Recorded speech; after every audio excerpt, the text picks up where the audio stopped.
Dear colleagues, in this presentation I want to tell you how to calculate the running cost of a heat pump for domestic use and how to compare those costs with the ones of a conventional heating system. In such a way, you can assess if the replacement is convenient or not. We will see a practical example to guide us in the application of the method. Let's start. The heat pump is a machine that transfers heat from a lower to a higher temperature using mechanical work. The benefit is that this transfer is very efficient, and this represents a sustainable alternative to fossil-based heating, reducing the environmental impact. Our goal is to study the efficiency of the system in detail and conduct an economical evaluation in comparison with a conventional system. The heat pump transfers thermal energy using a refrigeration cycle. The COP, or coefficient of performance, measures the efficiency of the heat pump as the ratio between the heat output and the electrical energy input. There are different types of heat pumps. The most spread ones are air source, ground source, or water source. In our application, we will consider an air source heat pump. The heat pump performance decreases at lower outdoor temperatures, affecting the efficiency in cold climates. The heat pump transfers heat from a source at lower temperature, the evaporator, to another source at higher temperature, the condenser. In the household heating applications, the lower temperature source is the ambient, while the higher temperature source is the hot water for heating or for sanitary use. The coefficient of performance, as we have said already, is the ratio between the generated power at higher temperature Q2 and the input power capital L required by the compressor and other accessories. Typically, COP is greater than 1 for a given heat pump, and for a given hot water temperature T2, COP depends strongly upon the temperature of the ambient T1 and decreases the lower is T1. The heat pump sizing depends on insulation, outdoor climate, occupancy, and desired level of comfort affecting the heat load. The bivalent point is the outdoor temperature where the heat pump needs backup heating to meet the required demand. Choosing a heat pump requires balancing energy output, cost efficiency, and long-term reliability. Oversized units cause short cycling and energy waste. Undersized units need excessive auxiliary heating. Therefore, we need to find a proper way to choose the correct size. How to choose the right heat pump size. The first information we need is the heat load of the unit we need to heat up, the house, apartment, villa, whatever. This load is calculated basing on the minimal expected outside temperature T1 and the wanted inside temperature of the ambient T0. Example: the heat demand calculated for T1 negative 15 degrees and T0 20 degrees is 14 kW. The load decreases linearly with the outer temperature till to 0 when T1 equals T0. See the orange curve aside. The load of the heat pump increases with the outside temperature instead. See the blue curve. The bivalent point Tb is the temperature when the heat pump capacity and the building demand cross each other. In our example, Tb equals negative 7 degrees. The corresponding building heat demand is 11.6 kW. A suitable heat pump is chosen Vaillant VWL 125/8.1A.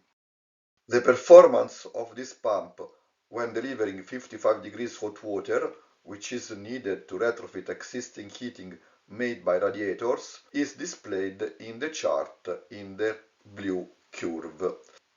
we need to display as well the performance of the pump when generating sanitary water at 65 degrees, which is slightly different and not displayed in this chart. We notice that the heat capacity is growing dramatically with the temperature. To match the demand, the pump must regulate. Beside the heat pump performance in kilowatt versus outside temperature that we have seen in the previous slide, we need another information, that is the COP versus outside temperature. Typically, these data are displayed in tabular form for the various hot water temperatures. An example is given in the table displayed for the chosen Vaillant pump. Now we generate the regression line of the COP with respect to the outside temperature for heating water, and we get the slope and intercept. We build the formula COP equals intercept plus slope into temperature. For temperature less than minimum temperature, COP stays constant. We repeat the same procedure for the sanitary water. In the example, heating water is kept at 55 degrees and sanitary water at 65 degrees. This is the first interpolation, and this the second interpolation. We look for the climatic data of the location of the heat pump. We can use this website, also given in the video comments, or another one. We generate the hourly temperature profile for the reference year. There are 8,760 hourly points. The example is for the year 2025 and for the location Hanover in Germany. For each temperature T1, we calculate the heating demand in kilowatt, assuming linear behavior, and set to 0 for T1 greater or equal to 15 degrees. We notice that the inside temperature is kept at T0 when the heating is on, otherwise is kept at T0 minus delta T. Typically delta T is 4 degrees. Then we calculate the sanitary water demand by taking 40 liters per day per person and delta T of the water 50 degrees. In the example there are 7 people, and we divide per 24 to get kilowatt. We calculate the total demand in kilowatt as sum of the positions 1 and 2, and we calculate the COP of heating and COP of sanitary water using the regression formulas calculated up front for the corresponding temperature. Now we calculate the power for the heating. If the total demand at position 3 is less than the maximum capacity of the heat pump, then this position is position 1 divided by COP for the heating. Otherwise, we add the power of a supplementary source, usually an electrical resistor. We remember that the maximum capacity of the heat pump is also a function of the temperature, and we need to get from the pump chart using a regression formula. We will see the result in the next slide at the column 4C. The same we do for the sanitary power, position 6. In this case, if the demand is exceeding the capacity of the heat pump, we need to achieve this power fully by a supplementary source. We calculate the total input power as sum of positions 5 and 6. Then we calculate the total fuel input as ratio between position 3 and the boiler efficiency that must be known in advance, and we make the sum for all the hours in order to get the sum of column 5, that is the power for heating in kilowatt hour, the sum of column 6, the power of sanitary water in kilowatt hour, the sum of above, that is the total power in kilowatt hour, and the sum of column 8, that is the fuel input in kilowatt hour. Here we have an Excel sheet showing the first values. We remember that we have ordered the temperatures in the dashed order. That is the meaning of the profile curve. And we are now displaying the names of the columns as introduced in the previous two slides. Altogether 8,760 rows. In the video comments you find a link to such an Excel sheet. The study allows to make an economical comparison about the running cost of the heat pump and the ones of a conventional heating system.